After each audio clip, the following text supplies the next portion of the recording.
Voice, आज की आवाज।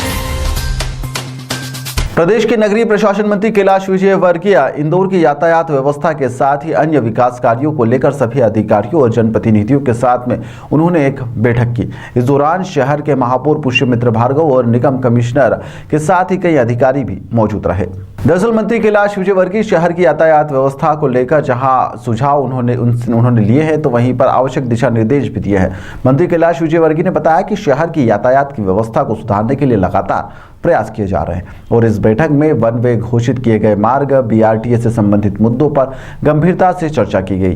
साथ ही जिन स्थानों पर BRTS कॉरिडोर छोटा है वहां पर रिपोर्ट बनाकर इसे सौंपने के भी निर्देश दिए गए हैं। इसके अलावा शहर के अधूरे पड़े विकास कार्यों को गति देने और अधिकारियों को इसके लिए निर्देशित किया गया है। इसके अलावा नर्मदा के चौथे चरण और डिस्ट्रीब्यूशन लाइन को दुरुस्त करने पर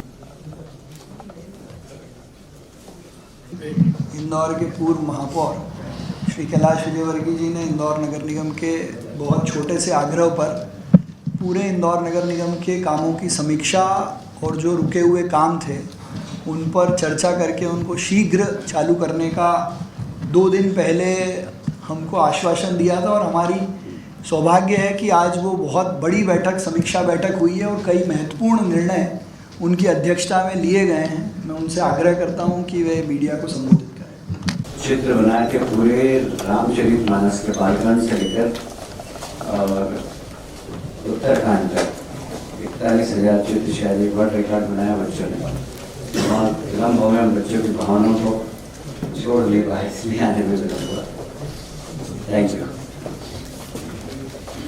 नमस्कार।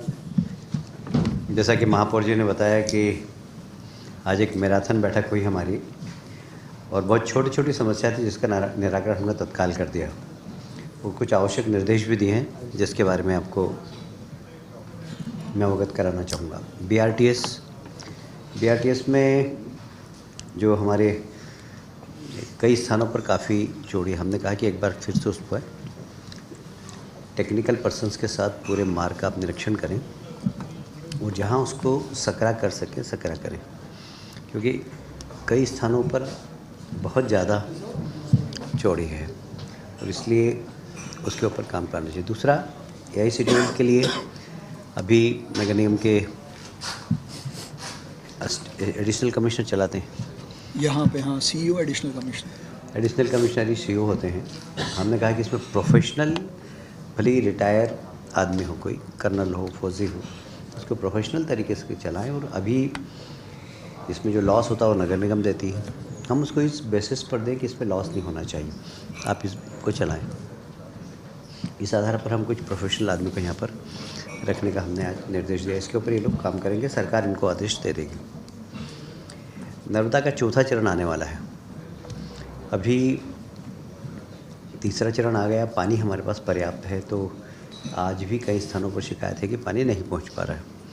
एक तो इसके ऊपर अधिकारियों को दिशा निर्देश दिए कि जाकर देखें। कुछ छोटे छोटे उन्होंने एग्जाम्पल दिए, कभी कोई बिजली ट्रिप हो जाती है, कभी कोई पंप खराब हो जाता है। ये रोज़ की शिकायत नहीं हो सकती। मुझे लगता है कि एक बार पूरे उनके संचालनों को भी ठीक तरीके से देखना चाहिए उनको, और पानी पर्याप्त है तो पर्याप्त लोगों के पास पहुंचना चाहिए। अभी हमने 2 और पानी के विषय में कि हमारे यहाँ से पाइपलाइन से नर्मदा जी आ रही हैं शिप्रा में मिलने के लिए, उसी से सावेर की लिफ्ट इरिगेशन की योजना भी बनी। क्या हम उस पानी को उज्जैन रोड पे जो कॉलोनियाँ बनी हैं वहाँ पर एक फ़िल्टर स्टेशन को बनाकर उस पानी को यहाँ ला सकते हैं, क्योंकि इंफ्रास्ट्रक्चर बिछा हुआ है, पानी है, खाली उनको लाना पड़ेगा पंपिंग करके हमको वहाँ से। वैसे ही शिप्रा पे भी वही पाइपलाइन है। शिप्रा से हम AB रोड की तरफ जितनी कॉलोनी जा रही हैं, जो अभी मांगलिया और देवास तक चली गई है, फ्यूचर में इनको पानी कहाँ से देना, तो क्या वहाँ से हम पानी लाके दे सकते हैं क्या? क्योंकि ऑलरेडी वहाँ से वहाँ तक पाइपलाइन हमारी बिछी हुई है। इसके ऊपर काम करने का अधिकारियों को निर्देश दिया है। एक कंपाउंडिंग का विषय काफ़ी पुराना पेंडिंग था। 10% के अधिकार थे, हमने 30% तक के अधिकार दिए हैं इनको, पर नियम का पालन करना पड़ेगा। जैसे कि MOS तो वहाँ कंपाउंडिंग नहीं हो सकती। जो शासन के निर्देश हैं उसी का पालन करते हुए कंपाउंडिंग कर सके। तो पहले 10% थी, उसको 30% करने का। अभी सड़कों के निर्माण के लिए हम असिस्टेंस दे रहे हैं। 200 करोड़ लगभग जितनी भी हमारी मास्टर प्लान की सड़कें हैं उसका एक प्लान बनाए। हम अभी 200 करोड़ रुपये देंगे, उसके बाद जितनी आवश्यकता पड़ेगी बाद में देते जाएंगे। मास्टर प्लान की सारी सड़कें बने, इसका एक कार्य योजना बनाकर उसका क्रियान्वयन करें।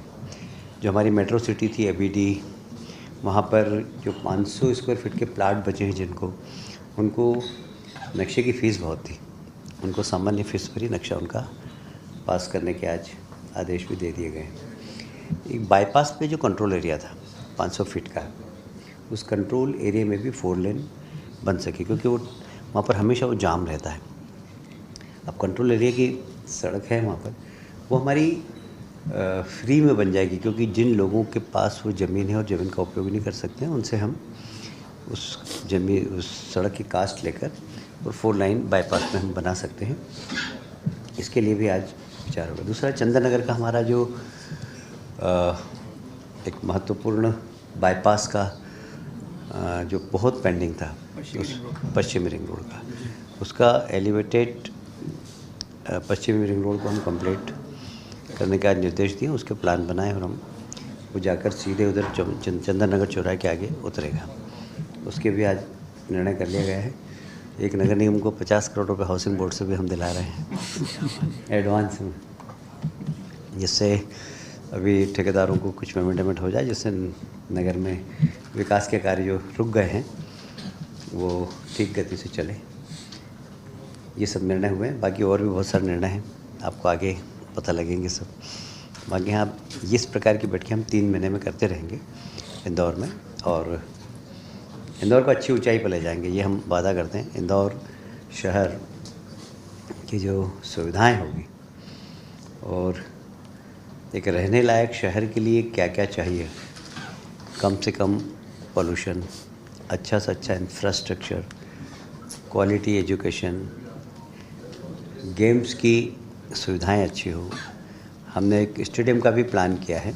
ये वाले स्टेडियम को PPP मॉडल पर हम अच्छा डेवलप कर सकते हैं क्या, उसके लिए एक प्रेजेंटेशन हुआ था महापौर जी से। मैंने कहा है कि सारे जनप्रतिनिधियों को एक बार बुला के प्रेजेंटेशन दिखाओ, सबकी सहमति होगी तो हम ये जो स्टेडियम है हमारे पास, इसको PPP मॉडल पर बनाकर अच्छा खेल सुविधा यहाँ पर, जो वर्ल्ड क्लास खेल सुविधाएं होती है, और खेल की एकेडमी सारी, और अच्छे कोचेस यहाँ पर आकर इंदौर में अच्छे खिलाड़ियों को हम निर्माण कर सकते हैं। ऐसे बहुत सारे प्रोजेक्ट हैं, अभी हाउसिंग बोर्ड के भी हैं, आर्ट्स एंड कॉमर्स कॉलेज के भी बारे में हमने प्लान किया है। अभी आर्ट्स एंड कॉमर्स कॉलेज की बिल्डिंग को भी हम बहुत अच्छी बनाएं, बहुत पुराना कॉलेज है हमारा, उसके हाउसिंग बोर्ड उसके लिए काम करेगा। एक महत्वपूर्ण निर्णय और लिया हो कि हाउसिंग बोर्ड की जितनी स्कीम है वे स्कीम पे हम काम चालू कर रहे हैं, वो निर्देश दे दिए। तो जितनी भी हाउसिंग बोर्ड की स्कीम 10 साल 20 साल पहले बनी थी वो सारी लैंड बेरर पड़ी हुई है।